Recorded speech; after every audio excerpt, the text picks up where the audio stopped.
welcome to the ACR Journals on Air podcast. I'm your host, Vicky Shamigan. Glucagon-like peptide 1 or GLP-1 receptor agonists have emerged as highly effective therapies for weight loss.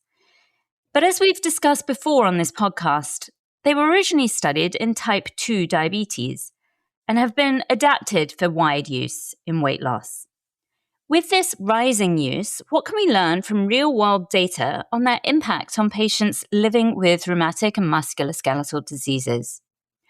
The manuscript we will discuss today is Use of Semaglutide and Tirzepatide in Rheumatic and Musculoskeletal Diseases, Insights on Initiation Patterns and Weight Loss from the Rheumatology Informatics System for Effectiveness Registry. It was published in ACR Open Rheumatology, and a link to the manuscript and disclosures is available in today's show notes. Today, we're excited to have a junior investigator on the show to discuss his work. Nicholas McCormic is a Ph.D. student at Auburn University, Harrison College of Pharmacy, and the first author of this manuscript. Nick is currently in his 5th year of his doctoral degree, and he's in the throes of dissertation research with many ongoing collaborations across the field of rheumatology. Originally from Virginia, Nick McCormic received his BS in psychology and sociology from Virginia Commonwealth University. He's currently a member of the Health Outcomes Research and Policy Program at Harrison College of Pharmacy, specializing in chronic disease management with a focus on inflammatory arthritis, pain, and medication management behaviors. His dissertation examines patient-driven approaches to treatment adjustment by aligning medication strategies with individuals' self-identified goals for pain, physical functioning, and fatigue in inflammatory arthritis. His work integrates social and behavioral science with pharmacoepidemiology and real-world evidence, using large observational datasets alongside primary collection. Methodologically, his research applies advanced statistical modeling and machine learning techniques to evaluate treatment effectiveness, health behaviors, and patient and provider and stakeholder perceptions. He has extensive experience working with electronic health records, registries, and claims data, including the ACR Rheumatology Informatics System for Effectiveness, or RISE registry. Welcome to the show, Nick. Thank you so much for having me today, Vicky. It's wonderful to be here and to experience this other side of ACR and its wonderful dissemination ecosystem. So, Nick, we've talked on this podcast before about the RISE registry, but I wondered if you could start off by just giving us a bit of a refresher. What is RISE? And more importantly, how did you, as a PhD student, get involved? Yeah, RISE is a wonderful tool and registry that folks tertiary to ACR have access to. I mean, of course, a big thank you to folks that helped us have access to it, Tom Tack, Amber Washington, and Lauren Davis. But ACR RISE's registry is one of the largest sources of real-world rheumatology data, with its partner being IQVIA. What's so fantastic is that it has EHR, or electronic health record data, from more than 3.5 million rheumatology patients from over 1,000 providers in the US. In turn, it captures routine clinical practices, including over 30 million clinical encounters, and provides a unique opportunity to study patients and outcomes in a real-world setting using real-world data. For myself, I got involved with RISE through my doctoral training at Auburn University.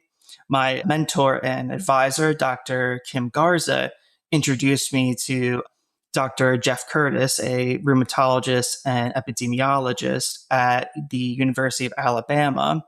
And that just led to ongoing collaborations and an increased focus in rheumatology outcomes using large real-world data sources such as RISE. And in addition, this particular GLP-1 focus project was supported through ACR's Rheumatology Research Foundation graduate student preceptorship, all in turn under the mentorship and guidance of Drs. Curtis and Garza. Oh, fabulous. I didn't even know that link, and I'm so glad you shared that with us. Yes. So why did you want to study the use of GLP-1 receptor agonists in the RISE registry? What were the big gaps in knowledge that you were trying to investigate? Right. As I said, what's so great about RISE is this accessibility to real world data. And we know that GLP-1 receptor agonists have been rising greatly in general use, especially semaglutide and tirzepatide. It almost amazes me to this day how GLP-1s are a common term almost among the lay population. Folks just know what it is due to the increased use. So, being that most clinical data and studies have focused more so on obesity and diabetic populations, particularly the randomized controlled trials from the clinical trials conducted when first garnering approval for these drugs for both diabetes and weight loss treatment. But less was known more about its specific use trends and related weight loss outcomes in the rheumatic population. Hence, this focus and being able to leverage RISE to look particularly at individuals with rheumatic and musculoskeletal diseases. And I think many practitioners know that obesity is highly relevant to rheumatic diseases, as excess body weight can contribute to pain, functional limitation, inflammation, and other burden related to comorbidities. So it allowed us to answer not only do these therapies reduce weight and they contribute to weight loss in general, but also what are the possible future outcomes these patients may experience as a result of this weight loss and treatment initiation. Yeah, I mean, it's so helpful for you to have done this work. I'm grateful that you thought to do it and grateful to the RRF for investing in it. So tell us a bit more about the design of the study. In particular, how did you assess the use of GLP-1 agents in this population? Was it only based on physician records? Did you validate through prescription fill records, or how did you do it? Right. Yeah. So given that our primary data was using RISE, this was a focus on a retrospective observational study using the EHR data that was available. So in turn, we utilize the documented prescription information that is recorded in RISE, which can be through e-prescriptions, medication reconciliation information, or just other documented active medications within the records, all for semaglutide and tirzepatide. So given this, our exposure was based upon medication documentation only. To answer your prescription fill question directly, this manuscript did not validate medication use through pharmacy claims or prescription fill data. Now, this is an important limitation, but also is a focus of our future work where RISE allows tokenization that makes us able to, in the future, link to claims data such as Medicare fee-for-service data. Yeah. Okay, great. So almost like a hook, and you're going to bring us back for filling us in on that data later. Right, exactly. Yes. So in this particular study, where you were really looking retrospectively, tell us what outcomes you were looking at. Right. So our focus was on two broad outcomes. So first was our general descriptive information and evaluation of the uptake and use of semaglutide and tirzepatide over time. And by over time, we are looking at data between 2018 and 2024 across the different RMD groups, and including some stratification by diabetic status and regionality. Another particular focus of our outcomes was, of course, on weight loss after treatment initiation. So with this, we wanted to operationalize weight loss in terms of both a continuous percentage weight loss, as well as some categorical levels of weight loss in terms of 5%, 10%, 15% total weight loss relative to an individual's baseline body weight. So the study was really designed to answer both the utilization question as well as the general weight loss outcomes question. That's great. So I have a question. How did you handle the data from people who were already taking a GLP-1 agent at the time of enrollment into RISE? I'm assuming they may have lost weight prior to enrollment in RISE. So the change in weight from baseline enrollment might not be fully indicative of drug impact in those patients. How did you handle that? Right. And that was a particular focus of our study design, was to account for users of the GLP-1 medications who were already using it prior to recording their baseline body weight in the RISE registry data. So for this, we operationalized it in terms of new users and prevalent users. So for our new users, or new initiators of semaglutide and tirzepatide, we define those as individuals who had at least one provider encounter visit prior to their first documented GLP-1 prescription, with the index date being the provider visit immediately preceding their recorded prescription date. So this gives us a baseline time point before treatment initiation. So that in turn allows us to examine the prevalent users, which is going to be patients without a prior visit before their first GLP-1 prescription. And in turn, were assumed to already be taking the GLP-1 medication before they first appeared in the RISE registry. And these prevalent users, however, were still informative for describing how common these medications were. And we still utilize prevalent users in our table 1 data, which is just descriptively looking at usage as well as the trends in usage. But because we could not determine a true pre-treatment baseline weight for these prevalent users, they were excluded from the subsequent analyses focusing on weight loss trajectories and predictors of weight loss. Okay, that's a great background explanation. Let's turn to Table 1 now, since you bring it up. It describes the baseline characteristics of the patients you studied. And wow, I'm kind of blown away. There are a lot of people enrolled in RISE taking GLP-1 agents, and a huge amount of really useful information in this table. Tell our listeners what they need to know. Sure. Yes, it is truly amazing to see the uptake of these medications. We identified just over 60,000 patients within the RISE registry who had evidence of taking semaglutide or tirzepatide. And among them, the majority were semaglutide users of about 72%, and about 28% were tirzepatide users.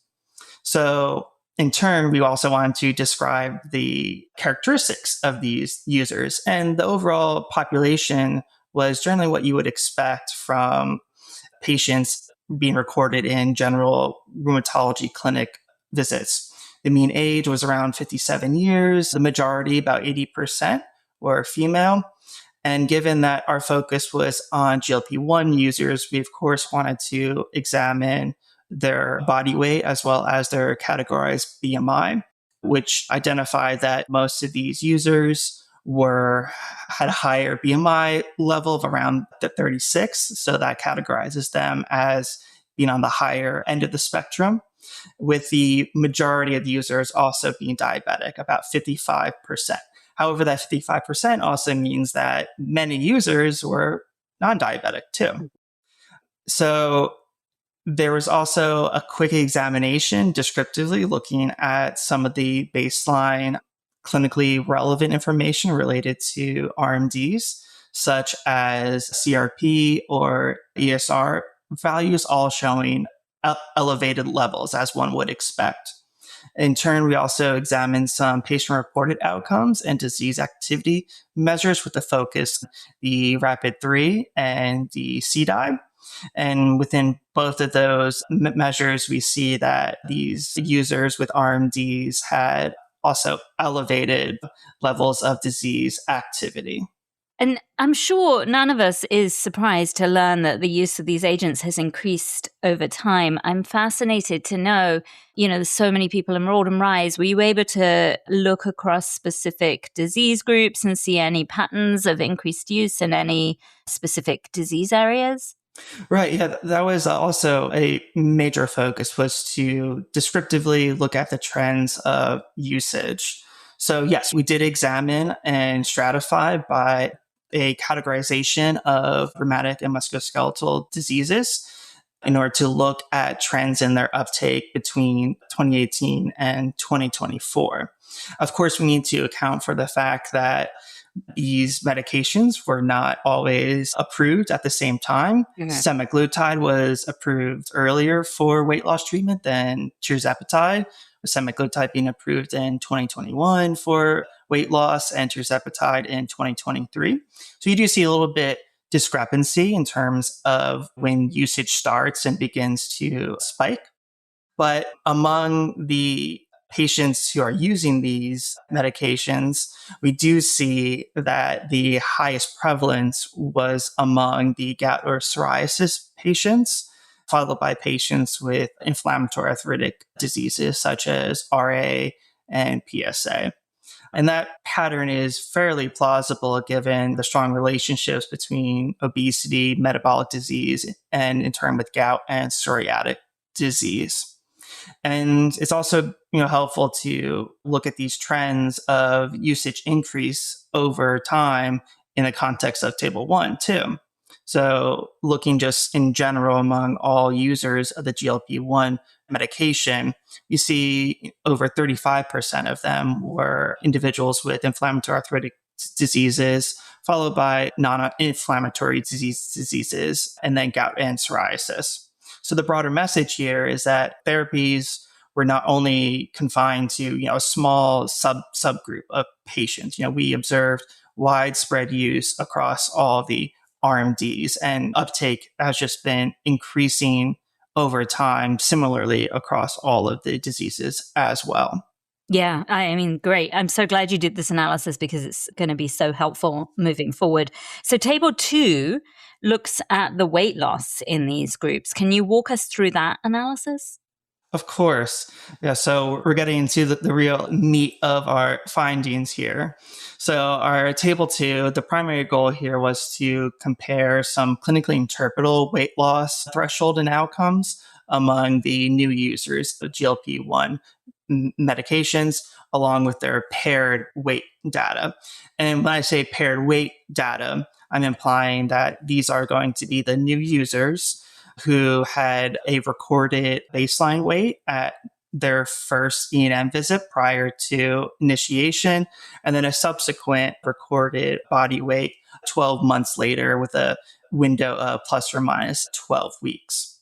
So in turn, this is going to be moving forward a smaller analytical cohort compared to the 60,000 we saw in table 1.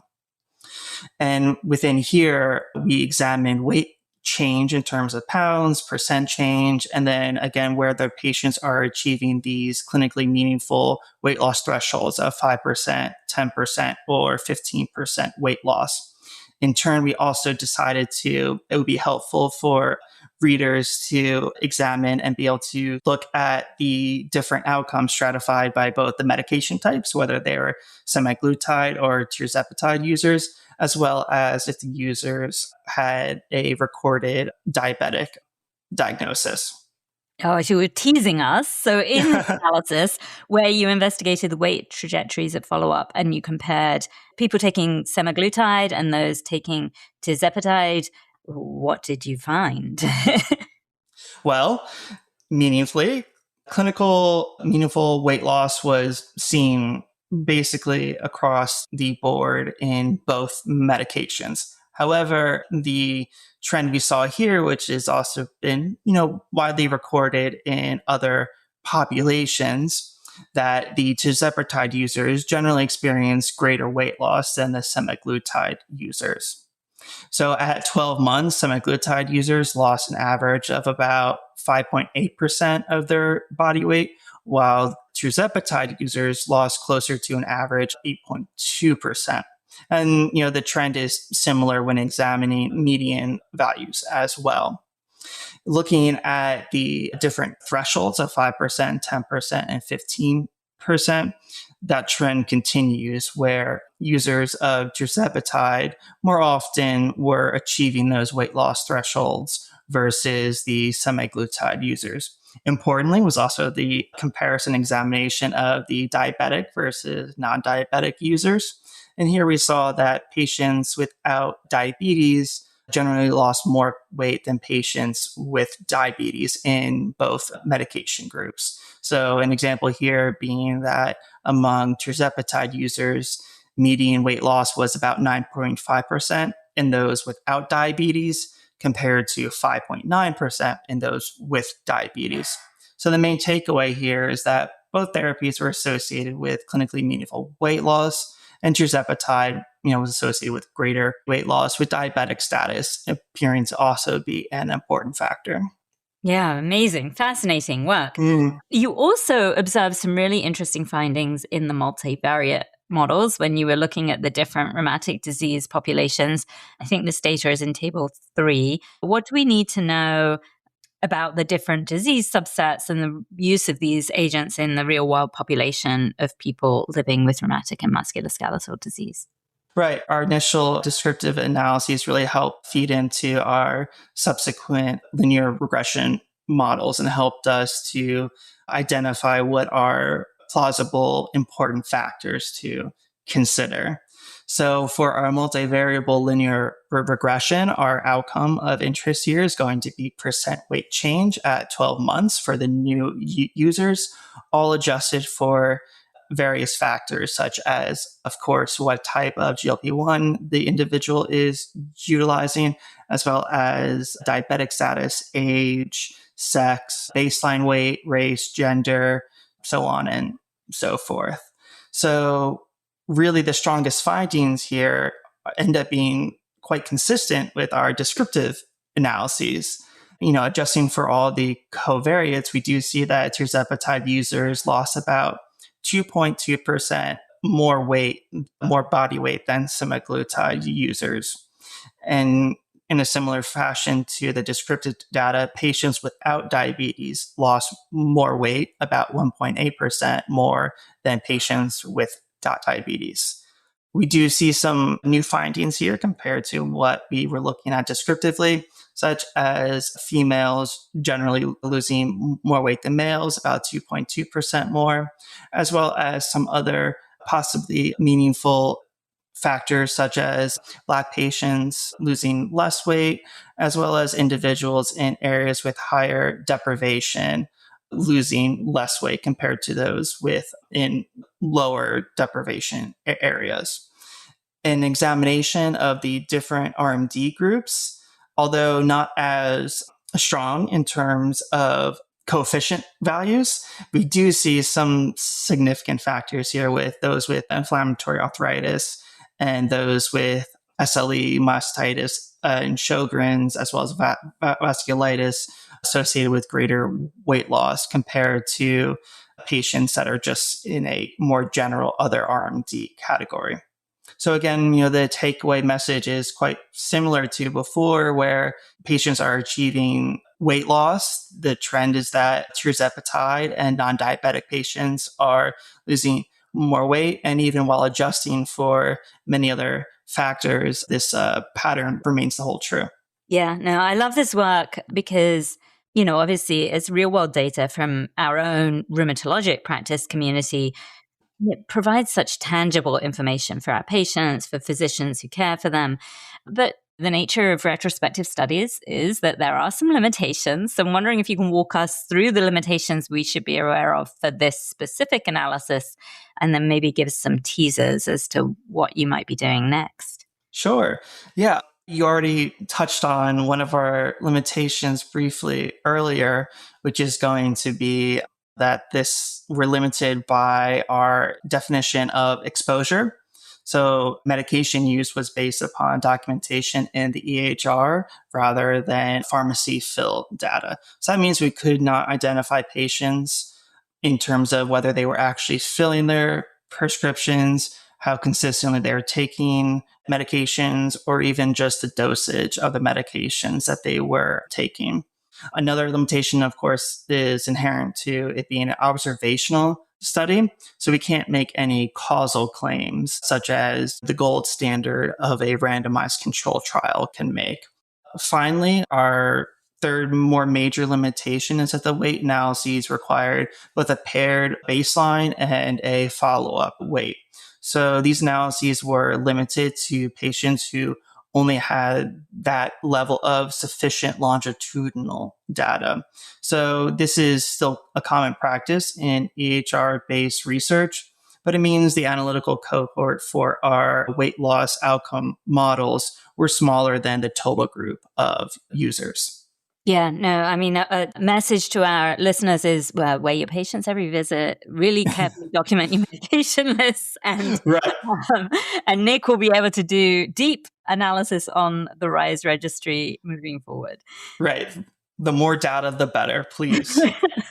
So I want to shift gears now a little bit and find out a bit more about you and your PhD. You started your career with a BA in psychology and sociology in your home state of Virginia, and then you worked for a couple of years as coordinator for a clinical trial. You were very brave and went back to get your PhD. What made you want to do that? And specifically, how did you land in Alabama? Right.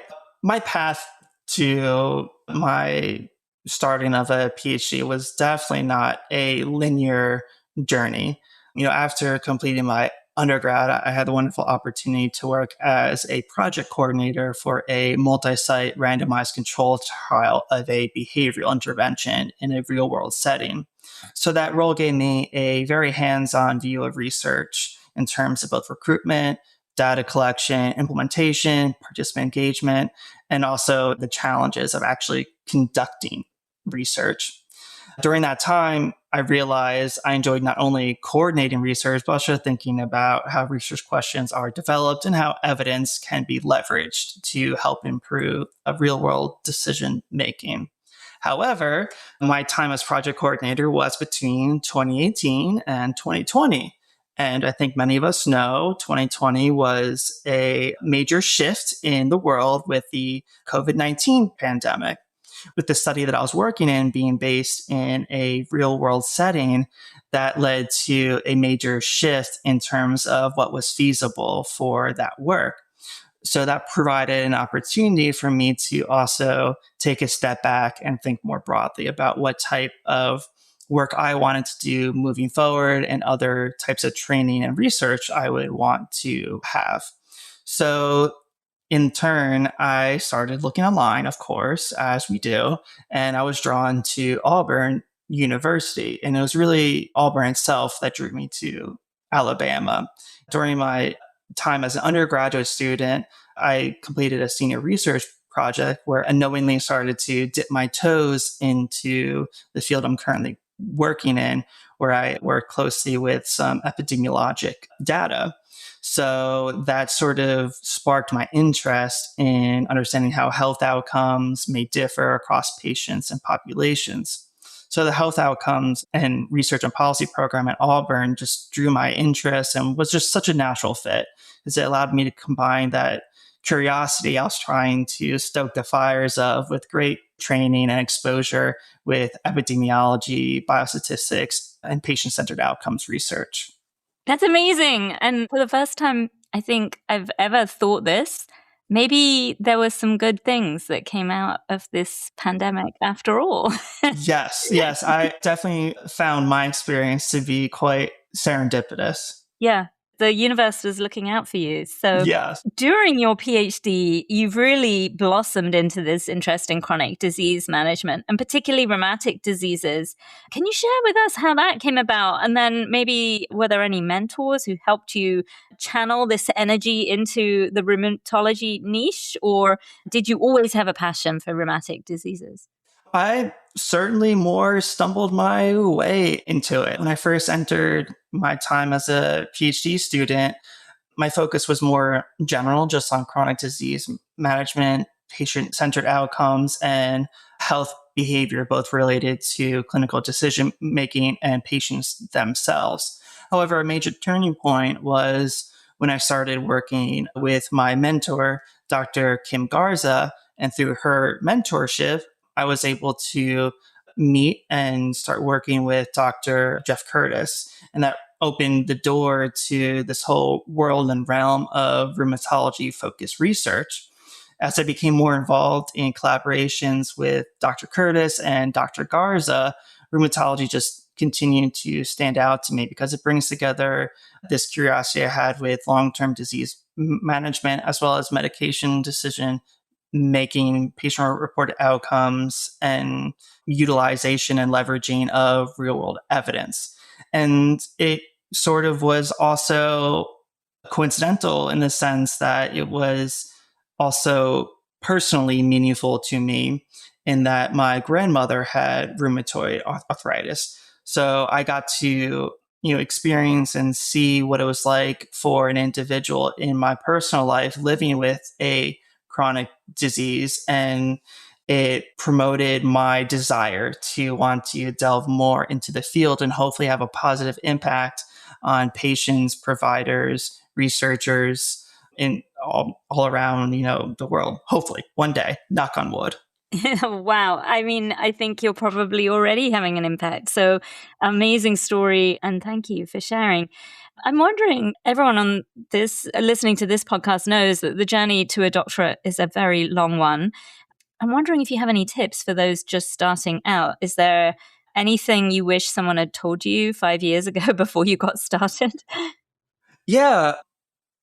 My journey, I think, has been very pleasurable. I know that not everybody's is, but if I did have to look back and give myself personal advice, it's along the lines of be sure to reach out to those around you, both in terms of your mentors, your fellow colleagues and peers, your family and friends, because this support network is super important and very valuable as you go through the journey and ups and downs of garnering a PhD. And also, don't be discouraged. Many of us, both in early careers as well as in later careers, will experience the difficulties related to trying to gain funding or other mechanisms where you might not always get the answer that you wish. But it's important to strive through those challenges and keep your head held high and have confidence in yourself and your work. And finally, just stay open to the different opportunities that you're presented with, like being asked to be on a podcast. These opportunities are just times for growth and new experiences that you never know whether they'll have wonderful future impacts for yourself or others. Yeah, no, good advice. And I really appreciate you sharing all of that. And yes, always say yes if you're invited to be on ACR Journals on Air. Nick, what are you working on next? What do we have coming down the pike? Well, inherent to being a PhD student and entering my hopefully final year of my program, a lot of my focus is currently on my dissertation work, where I'm closely utilizing real world data again through a provider-based research network called Enrich, where I'm developing predictive models to examine treatment pathways that are most likely to help patients achieve some of their self-defined treatment goals. But staying on topic of the GLP-1 work, we are continuing to build on the manuscript that we discussed today. As a plug for the upcoming ACR Convergence this November in Orlando, abstracts are due this upcoming a week. So we are planning to submit some more follow-up work for the upcoming Convergence. And this subsequent work is now focused more closely on specific RMDs with focus on RA patients and PSA patients, as well as turning our attention to outcomes outside of just weight loss. So actually looking at changes in some patient-reported outcomes, such as the RAPID-3 and RAPID-3 components, as well as disease activity measures such as the CDAI, and then other outcomes such as laboratory data, your ESR and CRP, as well as metabolic outcomes such as your different lipid measurements. And then further down the line, again, I just have to mention this only because it was a topic of our conversation, is we do hope to eventually be able to link the RISE data with claims data as well to be able to further leverage the data that is available to us and create some more rigorous and controlled models focusing on the pharmacy fill information adherence, as well as some other outcomes that are captured in claims data that might not necessarily be found in EHR alone. Oh, incredible. Wow. So lots to come. His name is Nick McCormic, so watch out for what's coming next from him.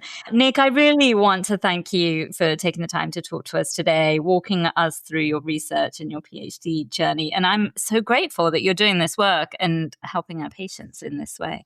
Oh, it was a pleasure to be here. Thank you for having me. And I'm looking forward to the paparazzi that will come and hound me at ACR in November. And I hope they do. So, in closing today, I really want to give a shout out to all the postdocs out there wrestling with the messy middle of data analysis. Thank you for sticking with it when the path is not always clear. Your persistence in this quiet, determined work through the long, tangled stretch between data collection and making sense of it is where discovery happens. Thank you all for listening to this podcast. ACR Journals on Air is a production of the American College of Rheumatology. Please follow @ACRheum on social media. Email us at podcast@rheumatology.org and rate and subscribe to our podcast at acrjournalsonair.org or wherever you get your podcasts.